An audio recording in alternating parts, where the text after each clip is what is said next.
Kadang-kadang kita tuh suka, mohon maaf ya, suka ngobatin diri sendiri. Nah, ini juga nih, mau Dinkesnya koar-koar, mau BPJS-nya koar-koar, mau gubernurnya koar-koar. Tapi kalau kesadaran dari diri sendiri tidak ada, ya sulit juga. Rekan-rekan, teman-teman tidak perlu takut dengan hasil screening. Lebih enak tahu di awal kan, daripada tahu di akhir tiba-tiba drop masuk rumah sakit. Nah itu lebih kacau. Iya. Assalamualaikum warahmatullahi wabarakatuh. Pemirsa tribunbengkulu.com, kembali lagi bersama saya, pemimpin redaksi tribunbengkulu.com dalam program Bincang Tribun.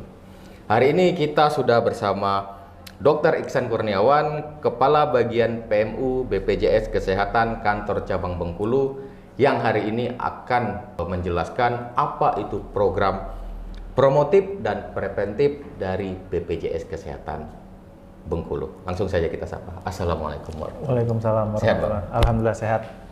Program promotif dan preventif. Ya. Mungkin bisa dijelaskan dulu tuh apa itu promotif dan apa itu preventif. Ya. Jadi sifatnya seperti ini. Promotif tuh kita promosi. Promosi kesehatan. Tujuannya agar orang itu tahu cara-cara untuk menjaga kesehatan agar orang tidak sakit. Preventif ini mencegah. Setelah kita promosikan, orangnya tahu, dapat ilmu kan, mencegah biar tidak sakit. Preventif dia tahu agar tidak sakit. Dan juga preventif apa? Yang sudah sakit ringan, jangan sampai jadi sakit yang berat. Nah, itu sebenarnya fungsinya. Yang sehat tetap sehat, jangan sampai sakit. Yang sakit ringan, jangan sampai jatuh ke sakit yang berat. Nah, itu intinya. Kita turun ke programnya sekarang. Ya. Apa itu programnya yang sering digalakkan oleh BPJS? Ya, yang banyak itu sekarang yang rutin dilakukan teman-teman puskesmas itu senam. Senam itu dilakukan di klinik, di puskesmas, pokoknya di tingkat pelayanan pertama. Senam itu kita support, ada snacknya di situ, kita support di situ, ada promosi tadi ya, ada promosi atau promkesnya, promosi kesehatan oleh dokter di puskesmasnya atau di FKTP-nya. Jadi rutin nanti. Biasanya sih yang ikut rekan-rekan yang lansia, ikut senam, nanti ada penyuluhan kesehatan, ada snacknya juga. Itu yang sebenarnya yang rame. Selain itu memang banyak juga pemeriksaan darah itu juga bisa kita jamin seperti itu. Nah, apakah hanya fasilitas kesehatan yang bisa bekerja sama dengan BPJS untuk program promotif dan preventif ini tadi? Oh ya. Jadi memang untuk sampai saat ini yang bisa bekerja sama memang betul fasilitas kesehatan. Fasilitas kesehatan itu utamanya yang tingkat pertama. Kalau untuk promotif preventif, tingkat pertama itu ada dokter keluarga, gitu kan, ada klinik, ada puskesmas, nah seperti itu. Jadi memang masih untuk saat ini yang terbatas pada fasilitas kesehatan saja. Terus sejauh ini sudah berapa banyak tuh fasilitas kesehatan yang bekerja sama dengan BPJS Kesehatan untuk melakukan kegiatan promotif dan preventif? Hampir semua ya. 20 kita ada FKTP 219 ya. FKTP kita 219 dan itu silakan kalau mereka mau melakukan kegiatan promotif preventif bisa dengan kita. Tinggal nanti balik lagi ke keaktifan FKTP-nya dengan gimana keaktifan masyarakat di sekitarnya. Tapi pada prinsipnya bisa. Ya. Pesertanya siapa itu nanti? Ya, pesertanya kalau untuk yang senam tadi ya, kita fokus ke senam tadi itu ada yang namanya kita peserta prolanis. Itu biasanya rekan-rekan kita yang terkena darah tinggi, terkena sakit kencing manis, jadi kita prioritas di situ. Jadi nanti kegiatannya tadi senam dan penyuluhan kesehatan, karena memang dua penyakit ini yang menjadi saat ini ya prioritas yang paling banyak diderita oleh masyarakat seperti itu. Jadi fokusnya di peserta-peserta yang itu. Misal ada fasilitas kesehatan di salah satu kecamatan di Kota Bengkulu, dan ini secara teknisnya mereka mengajukan kerjasama dulu atau seperti apa? Ya betul. Jadi misalnya ada fasilitas kesehatan baru ya, mereka mungkin kerjasama dengan kita. Nanti kita akan lakukan namanya credentialing. Credentialing itu kita lihat gedungnya gimana, sarpresnya gimana, dokternya ada nggak, perawat, bidan dan seterusnya ya. Kita cek credentialing. Ketika nanti sudah lulus, gitu kan, oh cocok nih gedungnya ada, SEO-nya ada dan seterusnya, baru bisa kita kerjasama dan teman-teman Vaskesnya bisa mengajukan klaim seperti itu. Ya. Jadi yang peserta ataupun orang yang akan menikmati program ini itu adalah peserta BPJS Kesehatan yang terdaftar di fasilitas itu. Ya, gitu. betul. Yang ada di sekeliling Vaskes tersebut. Ya. Boleh dijelasin lagi apa benefit yang nanti masyarakat dapatkan, Mas? Ya, pertama tentu masyarakat harus terdaftar dulu ya, terdaftar dan aktif dalam program JKN. Itu yang utamanya.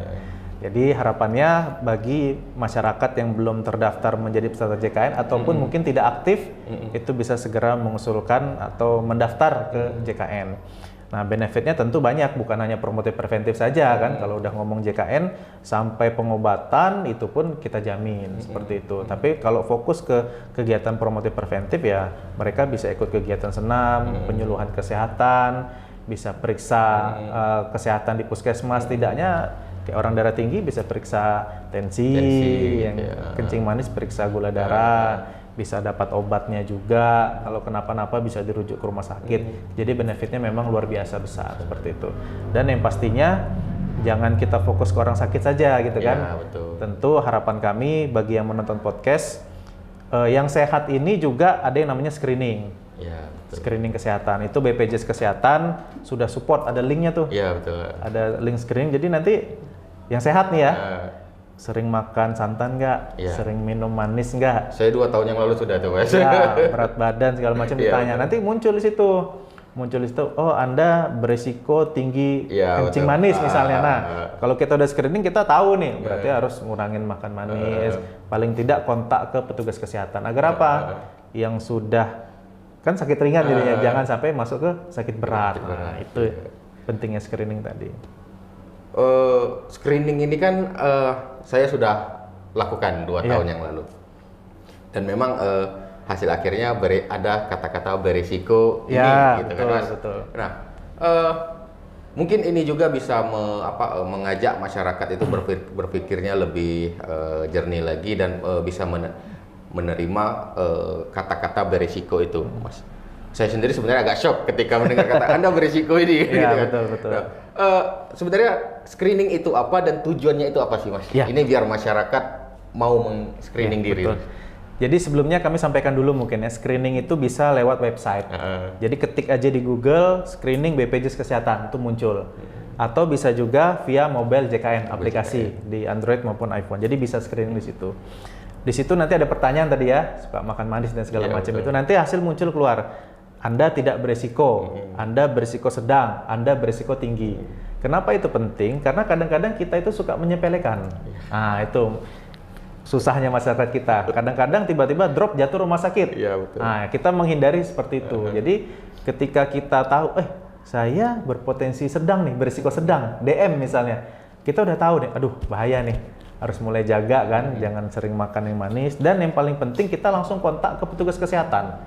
Kadang-kadang kita tuh suka, mohon maaf ya, suka ngobatin diri sendiri. Nah, ini juga nih.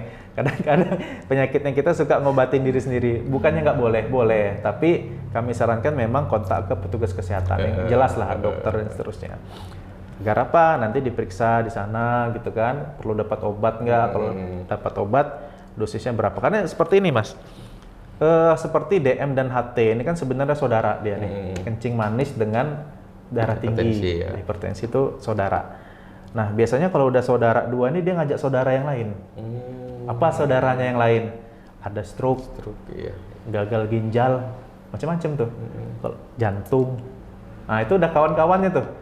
Hipertensi, kencing manis, stroke, gagal ginjal, sakit jantung. Itu udah kawanan tuh. Nah, agar apa? Kalau kita tahu tadi kan berisiko sedang, DM misalnya, udah kita jaga nih, jangan sampai dia ngajak saudara-saudaranya. Nah, itu gunanya screening. Kalau kita nggak screening, kita nggak tahu punya DM, tiba-tiba udah jantung, tiba-tiba udah cuci darah. Nah, itu yang kita hindari, jangan sampai orang jatuh ke fase yang berat seperti itu. Karena enak yang ringan-ringan kan, dibanding yang berat. Jadi screening itu bukan menakut-nakuti ya, Mas ya? Bukan. Jadi screening itu penting untuk mencegah agar yang tadinya masih ringan jangan sampai berat. Betul, gitu. itu poin utamanya. Poin utamanya. Dan kalau hasilnya bagus, ya pertahankan, jangan sampai sakit. Dan ketika hasilnya muncul, ketika berisiko apa gitu, itu langsung hubungi petugas kesehatan. Nah, karena nanti misalnya nih, Anda berisiko sedang atau Anda berisiko tinggi misalnya, itu ada yang namanya pemeriksaan lanjutan. Pemeriksaan lanjutan, biasanya tensi kalau untuk hipertensi.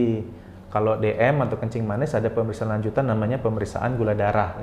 Nah itu bisa nanti kita datang ke fasilitas kesehatannya nanti diperiksa lanjutan. Karena kalau screening itu kan belum ada angka kan. Nah nanti saya berisiko tinggi kencing manis, langsung datang ke puskesmas atau ke kliniknya atau FKTP-nya. Nanti di situ diperiksa, periksa namanya periksa darah. Periksa darah lihat, oh gula darahnya sekian, oh iya betul tinggi nih, nah ketahuan nanti di situ. Dan itu masuk dalam program JKN. Dan pastinya gratis semua, ya. Karena sudah di cover oleh JKN tadi ya, betul. Nah Mas, kembali lagi ke program promotif dan preventif ini. Kapan waktunya masyarakat tahu bahwa di fasilitas kesehatan ini sedang ada program promotif tadi, Mas? Oh ya, jadi seperti ini. Sebenarnya itulah tadi, masyarakat tuh harus kontak dulu lah, datang dulu lah ke puskesmasnya gitu kan, nanya. Karena kayak jadwal senam beda-beda, beda-beda. Ada yang mungkin ini hari Kamis, ini hari Jumat, betul, ini hari Rabu, gitu kan. Itu silakan nanti datang kontak ke FKTP-nya, bisa tanya kapan jadwalnya. Dan itu sebenarnya kita berikan full dikelola oleh teman-teman FKTP. Karena teman-teman FKTP yang lebih paham lah masyarakat di sekitarnya seperti apa. Jadi bisa kontak langsung ke FKTP-nya. Jadi yang di kecamatan A datang ke Paskes kecamatan mana yang ada gitu. ya, tanya kapan tuh ada program yang promotif tadi ya, gitu. Oke. Nah, sejauh ini bagaimana respon masyarakat dengan program? Ya, sejauh ini ya memang alhamdulillah antusiasmenya bagus ya. Apalagi kita kan juga kerjasama dengan lab-lab gitu ya. Cuman memang ya itu tadi yang seperti disebutkan. Kadang-kadang tuh kita takut periksa, takut ngelihat hasilnya. Nah, sebenarnya di situ sih yang perlu kita mungkin sosialisasikan lagi kan. Jangan sampai, karena penyakit-penyakit itu kalau dalam istilah dunia kesehatan tuh silent killer. Silent killer tuh bunuhnya diam-diam nggak ketahuan. Kadang-kadang kita takut menerima kenyataan, tapi sebenarnya dia jadi silent killer. Nah, jadi saya harapkan yang nonton podcast ini ya jangan takut dengan hasilnya. Justru dengan kita tahu hasilnya sedini mungkin, kita bisa mencegah lebih baik lagi seperti itu. Jadi lebih ke sana tuh. Kok saya deg-degan jadi. Iya. Selain yang tadi Mas yang saya lebih kayaknya memang masyarakat khususnya saya juga itu untuk preventif ini kayaknya agak abai itu Mas. Ya, betul. Sebenarnya langkah-langkah preventif untuk masyarakat dalam menjaga kesehatan ini selain screening tadi apa saja sih Mas? Ya, sebenarnya kita ngomong secara global ya, bukan hanya BPJS saja ya. Karena konsepnya seperti ini Mas, kalau perlu kita sampaikan bahwa masyarakat yang sehat itu tentu ekonomi di daerahnya akan kuat, betul nggak? Betul. Gimana ekonomi suatu daerah mau kuat kalau masyarakatnya sakit-sakitan? Itu kan, karena sakit ini kan kosnya mahal. Nah, jadi harapannya adalah ya kita sama-sama menjaga kesehatan. Walaupun Anda sakit apapun itu dijamin oleh BPJS Kesehatan, tapi kan ketika kita sakit, misalnya anak sekolah sakit, udah nggak sekolah misal seminggu. Kepala keluarga sakit, masuk rumah sakit, udah nggak kerja seminggu. Tentu kan perekonomian terganggu. Nah, tentu kami himbau kepada masyarakat Bengkulu ya khususnya, sama-sama kita menjaga kesehatan. Yang paling simpel sekarang itu kita banyak sakit tuh gara-gara konsumsi gula yang berlebih. Itu DM tadi, kasus DM tadi yang saya sebutkan silent killer tadi, itu konsumsi gula yang berlebih. Ya memang perlu kami sampaikan juga, mungkin lebih ke banyak jajanan anak-anak ya. Karena kalau kita lihat di TikTok, itu mungkin anak-anak sekolah, anak-anak remaja itu sudah banyak yang mulai kena gagal ginjal atau cuci darah. Cuci darah itu 2 kali seminggu, sebulan 8 kali. Berarti dalam sebulan udah 8 hari si anak ini nggak sekolah. Nah, jadi harapannya mungkin para orang tua ataupun anak-anak remaja, SMP, SMA yang nonton, bisa hati-hatilah dalam jajanan, terutamanya konsumsi-konsumsi yang makanan-makanan instan maupun makanan-makanan yang mengandung kadar gula yang tinggi. Hati-hati, bukan tidak boleh, boleh, tapi harus dijaga dan dikontrol. Karena trennya sekarang penyakit-penyakit yang seperti itu sudah menyerang usia-usia yang lebih muda. Nah, itu yang mungkin perlu kita sama-sama jaga, seperti itu. Dan itu fakta ya, Mas? Ya, betul. Fakta, ya. Kalau mau cek boleh datang ke rumah sakit gitu. Sekarang tuh yang cuci darah udah usia-usia produktif gitu. Gimana dia mau berkeluarga, meningkatkan ekonomi keluarga dan meningkatkan ekonomi daerahnya kalau dia sendiri sakit kan gitu kan. Jadi memang paling baik adalah mencegah. Dan jangan takut untuk screening gitu kan. Ketika kita tahu screening, kita sudah bisa mengambil langkah yang lebih cepat agar tidak jatuh ke dalam cuci darah itu. Salah satu contohnya lah. Tadi ya. Contoh cuci darah tadi. Karena itu yang sudah terlanjur viral beberapa Betul.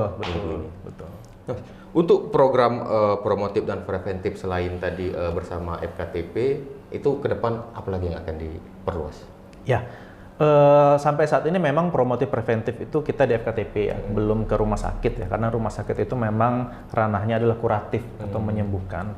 Jadi kita sekarang lebih ke bagaimana promosi kesehatan ke masyarakat agar tidak sakit. Itu kuncinya sebenarnya. Bagaimana menjaga masyarakat agar tidak sakit. Ya tentu ini juga butuh bantuan ya dari pemerintah daerah. Dalam hari ini mungkin dinas kesehatan gitu kan. Bagaimana sama-sama kita promosi kesehatan lah. Kalau kami mungkin fokusnya ke yang tadi ya, usia-usia produktif yang sudah mulai gagal ginjal tuh, itu mungkin harus dicegah. Utamanya tentu BPJS Kesehatan dalam hal ini kita sudah banyaklah program pemeriksaan darah tuh kita jamin, senam, pemeriksaan screening yang sederhana-sederhana. Kalaupun dia nanti jatuh sakit itu juga kita jamin gitu kan. Jadi memang sekarang ini trennya promkesnya via media sosial ya. Dan yang paling penting adalah usaha kesehatan perorangan. Nah, individu ini yang paling penting karena percuma nih mau Dinkesnya koar-koar, mau BPJS-nya koar-koar, mau gubernurnya koar-koar. Tapi kalau kesadaran dari diri sendiri tidak ada, ya sulit juga gitu kan. Jadi harapannya yang nonton ini ya mulai screening dan mulai menjaga kesehatan, itu yang paling penting. Kalau dalam upaya preventif tadi itu kan yang diutamakan adalah sebenarnya kesadaran diri dari orang tersebut. Betul. Untuk agar tidak sampai yang ternyata ada silent apa tadi, Dok? Silent killer. Silent killer. Iya. Tiba-tiba lagi olahraga drop gitu ya. Itu pentingnya sebenarnya screening tadi ya, Dok ya. Nah, selain screening tadi kan ada juga kesadaran diri dari masyarakat segala macam. Dari BPJS sendiri nanti ke depan langkah-langkah promotif dan preventif ini perluasannya selain yang tadi belum bisa ke rumah sakit, apakah bisa menyasar langsung ke sekolah-sekolah gitu atau langsung ke? Ya, jadi kita tentu kerjasama ya dengan fasilitas kesehatan, di mana fasilitas kesehatan tingkat pertama itu juga ada program untuk kunjungan ke sekolah, kunjungan ke rumah-rumah. Jadi memang yang melakukannya nanti adalah teman-teman FKTP gitu. Tentu pembiayaannya oleh BPJS Kesehatan. Jadi kita ya sama-sama lah dengan Dinas Kesehatan ya dalam hal ini ya, melalui tangan-tangannya FKTP itu sudah berjalan sebenarnya. Kunjungan ke sekolah, kunjungan ke rumah, posyandu, posbindu, itu sebenarnya sudah dilakukan semua oleh teman-teman FKTP gitu kan. Dan itu ya harapannya, ayolah jangan takut datang ke puskesmas, jangan takut datang ke fasilitas kesehatan, dan juga yang paling penting kita ada yang namanya screening juga ya, selain tadi ya, screening IVA atau pap smear itu untuk mencegah atau mendeteksi CA cervix kaum hawa ini ya. Itu juga ada kita program di situ kan. Nah ini juga susah nih. Kadang-kadang ibu-ibu takut mau diperiksa pap smear atau IVA. Itu silent killer juga tuh. Padahal sebenarnya itu dijamin dalam program JKN. Bisa mendapatkan pelayanan. Tapi balik lagi, kadang-kadang orangnya malu mau periksa kanker serviks gitu kan. Seperti itu. Jadi ya balik lagi ke kesadaran diri sendiri. Seperti itu. Apakah yang langkah-langkah preventif ini hanya untuk penyakit-penyakit yang mematikan? Ya, jadi memang kalau kita ngomongin penyakit, ada banyak sekali penyakit di dunia ini ya. Tapi memang fokus utama kita dalam program preventif ini yaitu tadi DM, HT. DM itu diabetes, ya, diabetes mellitus dengan hipertensi. Kenapa itu penting? Karena dua ini biasanya merembetnya kemana-mana. Pokoknya dari dua nih, DM dan HT. Merembetnya bisa ke jantung, stroke, gagal ginjal. Itu kawannya. Kita bilang satu paket lah. Satu paket sekawanan mereka itu. Satu lagi adalah kanker serviks. Mungkin sering dengar ya, heboh ya. Kanker serviks pada ibu-ibu ya, perempuan. Nah ini juga sebenarnya kita ada program pemeriksaan IVA dan Pap smear itu harapannya ayo dong dipergunakan, jangan takut. Yang kita ini masih suka takut, itu yang jadi kendala. Nah untuk penyakit-penyakit lain memang lebih ke ada yang kita namanya obat program rujuk balik gitu kan. Itu untuk penyakit-penyakit yang lain gitu ya, kayak skizofrenia, gangguan jiwa. Ada juga penyakit-penyakit lain lah seperti lupus dan sakit pernapasan paru-paru, itu ada programnya itu melalui program PRB atau program rujuk balik. Tapi kalau untuk promotif dan preventif memang fokusnya ke tadi DM, HT, jantung kawannya tadi, stroke, gagal ginjal gitu kan, sama yang kanker serviks tadi. Sama satu lagi yang paling penting suka kita lupa, pemeriksaan payudara. Karena kanker payudara dan kanker serviks ini juga silent killer, khususnya pada kaum hawa. Dan itu sebenarnya kita bisa minta periksa oleh dokter di puskesmas, ada ndak benjolan di payudara, ada ndak kemungkinan munculnya kanker serviks di FKTP, itu bisa diperiksa semua. Seperti itu. Nah penyakit lain sampai saat ini mungkin belum ya, karena kita lihat secara utilisasinya memang penyakit yang tadi saya sebutkan yang paling banyak di Indonesia, seperti itu. Nah tadi screening, sekarang mungkin kita memvisualkan ketika saya sudah screening, saya mau datang ke fasilitas kesehatan.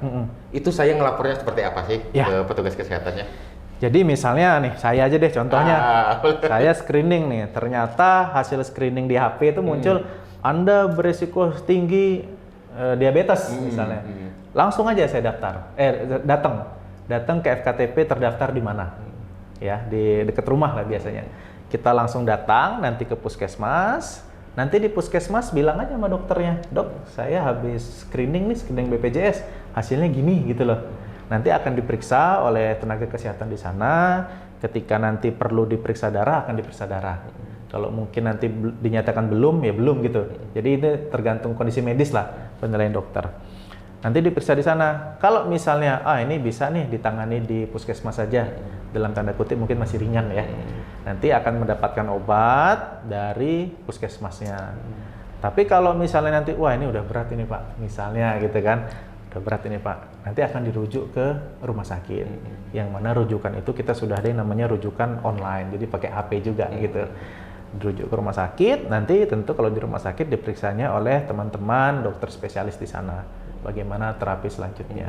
Cuman harapannya jangan sampai ke rumah sakit lah, cukup di puskesmas saja, seperti itu ya. Gitu. Jadi nggak ribet ya dok ya? Nggak datang aja ya.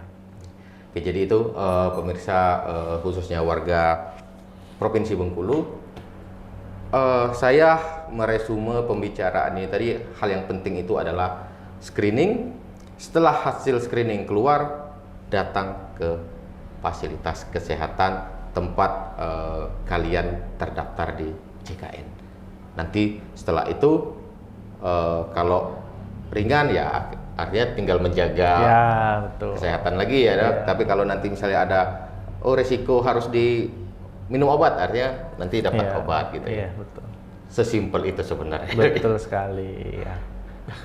Mungkin sebelum kita mengakhiri perbincangan ini, mungkin yang ingin saya ada ada analisa dari BPJS Kesehatan sendiri, kenapa sih masyarakat ini masih banyak takut screening atau males screening lah istilahnya. Itu apa sih sebenarnya analisanya? Sebenarnya kalau males enggak sih kalau menurut kami ya, tapi lebih ketakut ya. Takut menerima kenyataan. Nah, itu sebenarnya masyarakat kita takut menerima kenyataan. Tapi ya balik lagi ya teman-teman ya, kenyataan itu sebenarnya harus kita hadapi. Agar apa? Agar kita bisa mengambil langkah yang lebih tepat gitu. Lebih enak tahu di awal kan daripada tahu di akhir tiba-tiba drop masuk rumah sakit. Nah, itu lebih kacau. Iya. Jadi baik teman-teman ya, rekan-rekan saudara-saudara kita di Bengkulu, screening ini sangat penting untuk kita semua. Seperti yang tadi sudah kami sebutkan, bagaimana kita bisa menjaga kesehatan kita. Karena tentu kalau kesehatan kita terjamin, ya ekonomi daerah juga terjamin gitu kan. Kita bisa menyekolahkan anak, ini kan, menafkahi keluarga, gitu, membangun perekonomian daerah. Itulah pentingnya kesehatan. Walaupun seandainya nanti kita jatuh sakit, ada BPJS yang menanggung, tapi kesehatan itu tetap yang paling penting. Nah, untuk screening teman-teman, kita sudah menyediakan website ya. Silahkan ketik saja screening BPJS di Google. Nanti silakan teman-teman bisa isi gitu. Nanti ada pertanyaan, berapa kali olahraga dalam seminggu, sering makan ini enggak, sering makan itu tidak. Selain itu juga screening bisa dilakukan di aplikasi Mobile JKN. Rekan-rekan, teman-teman tidak perlu takut dengan hasil screening. Justru itu sebenarnya bisa dijadikan warning ya, atau peringatan bagi kita untuk mengambil langkah yang tepat agar kita tidak jatuh ke dalam kondisi sakit yang lebih parah. Karena kalau kita sudah jatuh dalam kondisi sakit yang lebih parah, wah itu urusannya sudah lebih berat, sudah lebih susah. Jadi yang paling penting bagi kita adalah bagaimana menjaga kesehatan agar kita bisa tetap sehat gitu ya, agar kita bisa tetap produktif. Bagi teman-teman yang sudah jatuh sakit, jangan sampai sakitnya menjadi lebih berat. Nah, itulah pentingnya screening, dan jangan lupa kontak atau menerima kontak ke tenaga kesehatan di fasilitas kesehatan yang ada di sekitar rumah teman-teman semua. Closing statement untuk para peserta JKN di Provinsi Bengkulu. Ya, baik teman-teman semua ya, warga Provinsi Bengkulu ya, tentu sekali lagi kami harapkan agar semuanya bisa melakukan screening, karena itu cara yang paling mudah. Bisa sambil tiduran gitu kan, bisa sambil duduk-duduk, santai-santai, kita isi aja screening di HP. Daripada scroll TikTok terus kan, mungkin ada baiknya kita selingi dengan scroll screening dulu. Dan yang paling penting adalah teman-teman jangan takut. Apapun hasil screening itu, harapannya adalah itu bisa menjadi panduan untuk kita mengambil langkah yang lebih tepat. Langkah apa? Langkah agar kita tidak jatuh ke dalam kondisi sakit atau kondisi sakit yang lebih parah. Karena kalau kita sudah jatuh dalam kondisi sakit yang lebih parah, tentu akan berdampak kemana-mana, utamanya ke keluarga, dan juga utamanya perekonomian kita lah, perekonomian daerah kita. Karena di balik daerah yang maju perekonomiannya tentu ada warga-warganya yang sehat di sana. Nah, mungkin seperti itu.